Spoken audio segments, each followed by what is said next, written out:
Ladies and gentlemen, we got him. Hi guys, and welcome to another Fool of the Week. And this week's Fool is Alp Mehmet, who's the chairman of Migration Watch UK. He's extremely happy now that the Home Office has decided that they're going to bar EU criminals from entering the UK after Brexit. This great victory of Brexit. But let's hear what he and Alister Stewart from Talk Radio had to say about this. European Union criminals could be barred from entering the United Kingdom when freedom of movement ends next year, according to the Home Office. It's today confirmed that EU criminals could be barred from entering the UK under tougher border rules designed to make the country safer. Joining me now is Alp Mehmet, who is the chair of the Migration Watch. How is this going to be enforced, Alp? Well, all I can say is that we've had a great deal of experience doing it, because it's exactly what happens with non-EU nationals and has happened for many, many years. That I would have thought would mean that we should now be able to certainly remove EU criminals in a way that we weren't able to remove them before. And that's surely a good thing. One assumes that they won't be able to come up with last-minute appeals or applications for asylum in the way that some non-EU nationals do. So I really do welcome this, but in a way it's only what should happen. We are out of the EU, and non-EU and EU should be treated exactly the same.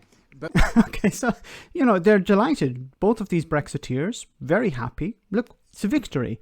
We're going to stop these EU criminals from entering the UK. Fantastic. But Alp, there's a small little problem here. How do you know they are criminals? See, the problem is, this is all fantastic. Yes, we're going to block these people from coming into the country, but how do you know that they're criminals? Like, for example, I haven't committed any crime. I promise. Well, nothing serious. But I want to travel into the UK. Well, how will you know if I've committed a crime or not? You know how you know at the moment, because we share information. The EU shares information with the UK. The UK shares information with the EU. Now, at the moment, you're in the transition period. The UK is in the transition period. So nothing has been agreed, as the Brexiteers say. Nothing has been agreed until everything has been agreed. And I'm not up to date on what's currently happening on the issue of security and information sharing. The EU want to be able to share information with the UK. I don't know if the UK want to share information with the EU. Now, this could have been something already agreed. But as we say, as the Brexiteers always say, nothing is agreed until everything is agreed. But if you're not sharing information, how do you know these people are criminals?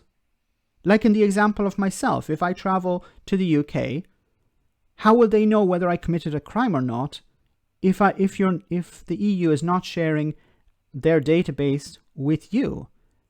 Now, it can also go in the opposite direction. Alp could come to Italy, for example, on a holiday. How do we know that Alp hasn't committed any crimes if we're not sharing information? The same with Alister Stewart. I don't know if Alister Stewart has committed any crimes, any serious transgressions. How will we know if he has not, and we should allow him into the country? So the Brexiteers, the right-wingers, are extremely happy with what the Home Office is doing.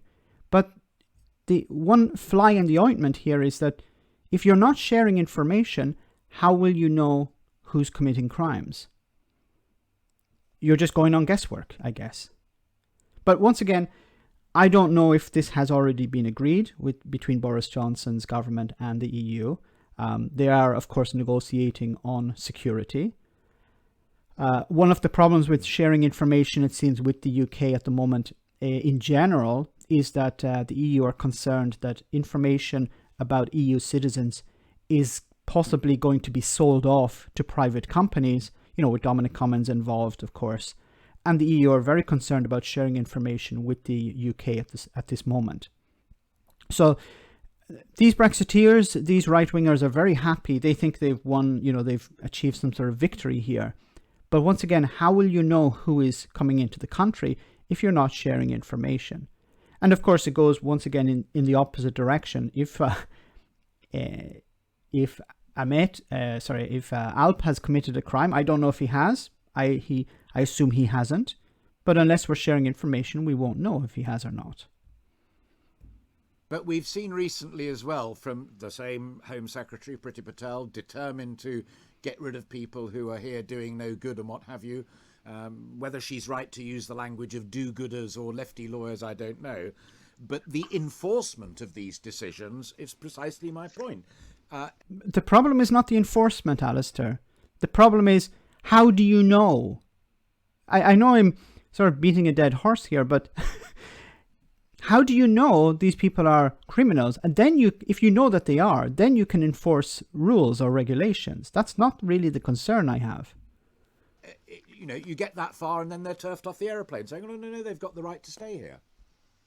Well, that is absolutely true. The effect of what the Lord Chief Justice was saying yesterday, that if they apply for asylum, then it has to be heard. Effectively saying, look, if anyone believes that they will be subject to persecution, or indeed we will be destroying their family life if we send them back, and they're applying for asylum for that reason, then we should do it. And they. But how do you know that they have committed crimes? You're talking about, let's send people back, breaking international law, because these are not just EU laws. These are not just EU agreements that you have.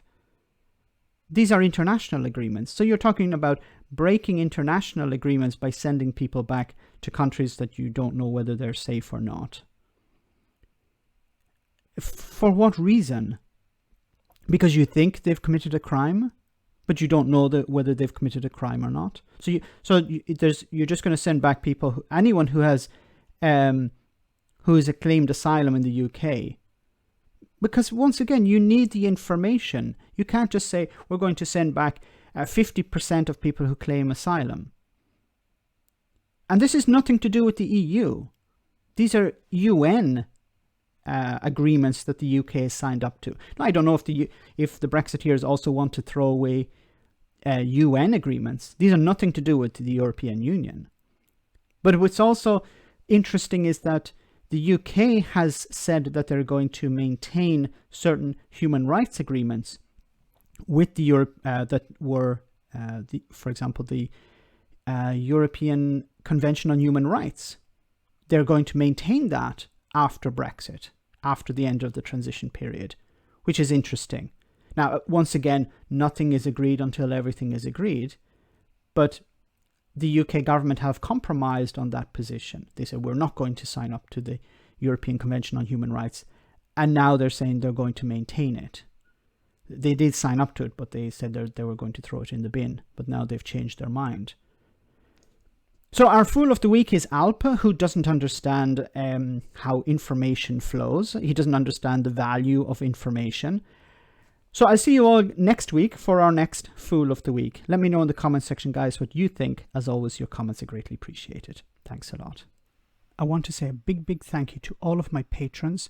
You ensure that this channel continues to exist. I'm eternally grateful for all of your support. If you join Patreon, you will receive instant access to our Discord server, where we have both audio and video chats. You can chat with me and other patrons, where we discuss important and non-important issues. Becoming a patron per month costs about the same as a large coffee, so why not check it out?